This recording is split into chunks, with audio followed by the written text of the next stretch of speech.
السلام علیکم ورحمۃ اللہ وبرکاتہ۔ بسم اللہ الرحمن الرحیم۔ اللہ کے نام سے شروع کرتے ہیں جو بڑا مہربان اور نہایت رحم کرنے والا ہے۔ پارہ نمبر 15 سورہ الکہف کی آیت نمبر 59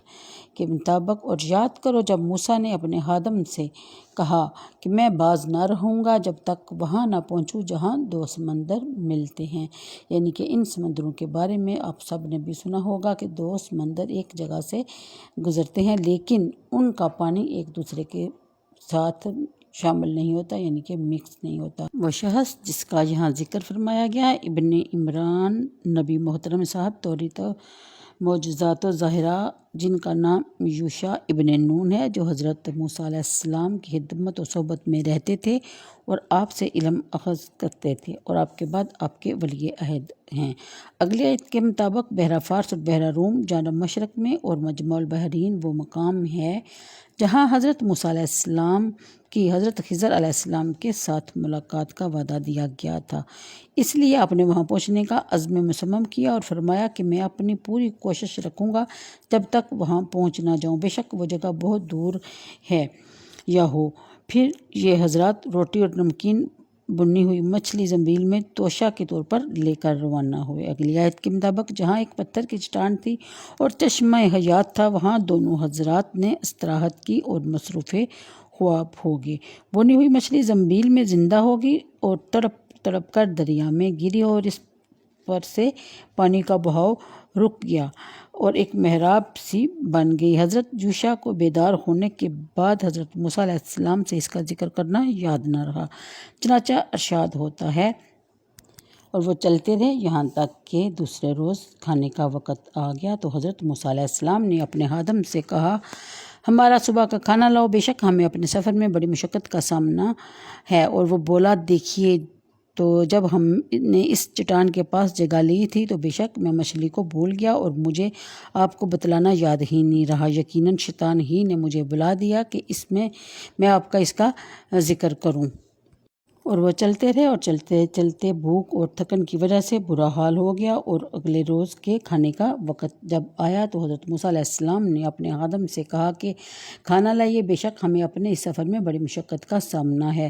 وہ بولا، یعنی کہ انہوں نے معذرت کی اور کہا کہ ہم تو بھول گئے تھے کہ جس جگہ ہم نے پڑاؤ کیا تھا ہم ٹھہرے تھے، اسی جگہ پہ مچھلی زندہ ہوگی اور زنبیل سے گر کے سمندر میں جا پہنچی۔ حضرت موسیٰ علیہ السلام نے فرمایا وہی تو جگہ تھی جس کی ہمیں تلاش تھی اور وہاں تک ہی ہم نے پہنچنا تھا۔ اگلی آیت کے مطابق یہ بھی اللہ کی حکمت تھی کہ انہیں بھوک اور پیاس محسوس ہوئی اور تھکاوٹ بھی محسوس ہوئی تاکہ وہ اپنی منزل مقصود سے بہت زیادہ دور نہ نکل جائیں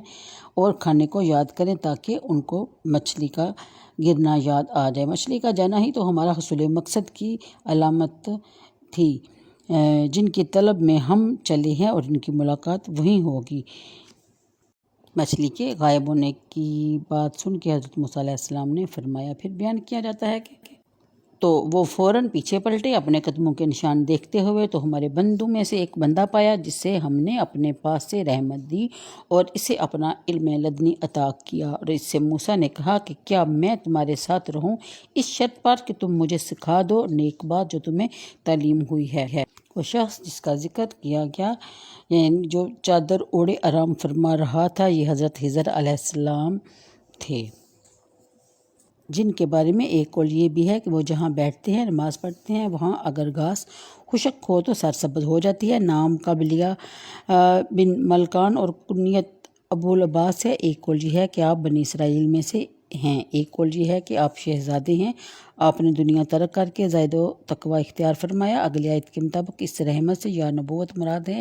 یا ولایت یا علم یا طویل حیات، آپ ولی تو بالیقین ہیں ہی، آپ کی نبوت میں البتہ اختلاف ہے۔ اگلی آیت کے مطابق یعنی غیوب کا علم، مفسرین نے فرمایا کہ علم لدنی وہ ہے جو بندہ کو بطریق الہام حاصل ہو، یعنی حدیث شریف میں ہے کہ جب حضرت موسیٰ علیہ السلام نے حضرت خضر علیہ السلام کو دیکھا کہ سفید چادر میں لپٹے ہوئے ہیں تو آپ نے انہیں سلام کیا، انہوں نے دریافت کیا کہ کیا تمہاری سرزمین میں سلام ہے؟ کہا، فرمایا کہ میں موسیٰ ہوں۔ انہوں نے کہا کہ بنی اسرائیل کے موسیٰ؟ فرمایا جی ہاں۔ پھر اس مسئلہ سے اس سے معلوم ہوا کہ آدمی کو علم کی طلب میں ہر وقت رہنا چاہیے، ہوا کتنا ہی بڑا عالم ہو۔